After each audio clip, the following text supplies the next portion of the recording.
If a client comes to me and says, we're going to be appearing at an event, what should we do if someone heckles us? Or we're attracting quite a bit of protest. What if we're at this event, maybe like an awards ceremony, a shareholders meeting, or maybe get someone at a book signing? What should we do if someone comes and protests or tries to disrupt the event? The first thing I would say to them is, well, keep in mind that some of this disruption, criticism, protest might be fair, and we live in a society where people are quite permitted to protest and to make their point, to heckle and interrupt you. None of that is illegal. They're not breaking any rules. People are allowed to do that to a point. And so the first thing I always would say to any client is, what do you think this criticism is going to be?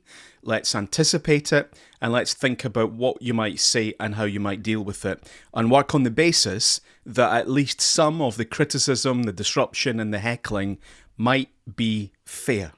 While you might not like it, and that might not be the most appropriate place for it, the fact is there's a silent majority watching, and they are interested in how you deal with this. Second thing is that there comes a point with protests and disruption and criticism and heckling where it crosses a line. You've made your point, you've said your bit, I've let you say it, I've maybe even tried to deal with it and respond, but you're not being very civil, and what you're actually doing here is you're now spoiling it for everyone else. You've taken this whole event and you've made it all about you and your cause. That's over the line.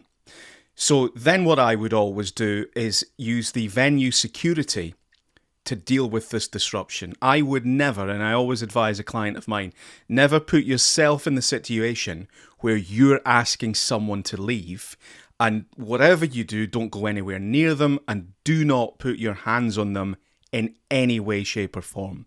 So there needs to be this buffer between you and the individual in the audience or the protest group or whoever it is. It's the venue security, the venue team, the venue staff that remove that person or deal with that person. And the reason for that is because their behaviour, regardless of what you think of their behaviour is at odds with what one would expect of the venue. So whether it's the Glasgow Royal Concert Hall or your local community centre or the Hydro or whatever it is, there's expectations when you're in that place how you will behave. And yes, you can shout and heckle and enjoy the event and shout jokes or criticism or whatever it is, but what you can't do is spoil it for everybody else. And so at that point, maybe once you've taken a bit of it, at that point, the venue team, the venue security, deal with that person and get them out.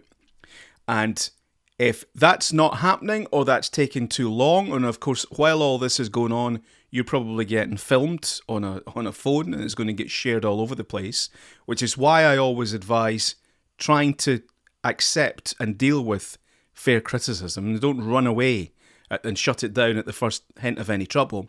But when it crosses that line, I would say, listen, I'll be back in a few minutes when the venue team have taken care of things here. And then get out. And you do it in a polite, controlled way.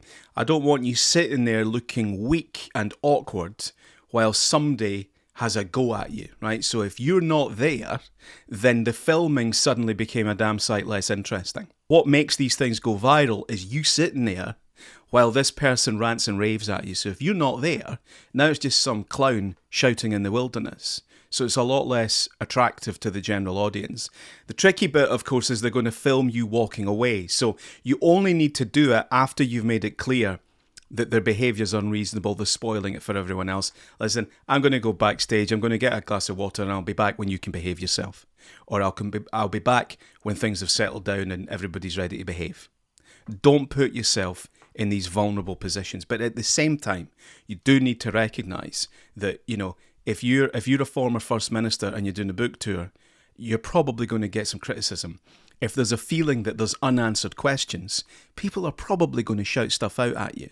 And you can think about how you might deal with that, and then think about, well, at what point does it cross that line?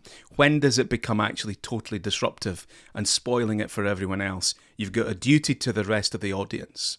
And it's so much easier if you've anticipated this, thought about what you can say, and spoken with the venue team, the venue security, so that you can give them, or your manager or your handlers, your team, whoever it is, give them a nod so that they can take care of that matter for you. Now, of course, we're talking here in the context of high-profile politicians. What I'm really interested in is what this means for you.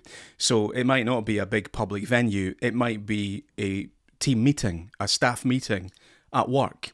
And what you need to do there is say something like, so if it's a Comsteria PLC shareholders meeting or staff meeting, I would say, listen, this is not how we behave during a Comsteria event. So if you can't be civil, then the team here are going to ask you to leave. So, saying something like, I am happy to talk about that issue, I will take questions about it, but we need to be civil to each other, and if you can't be civil, then I'm not going to do that. I'll be back in a few minutes.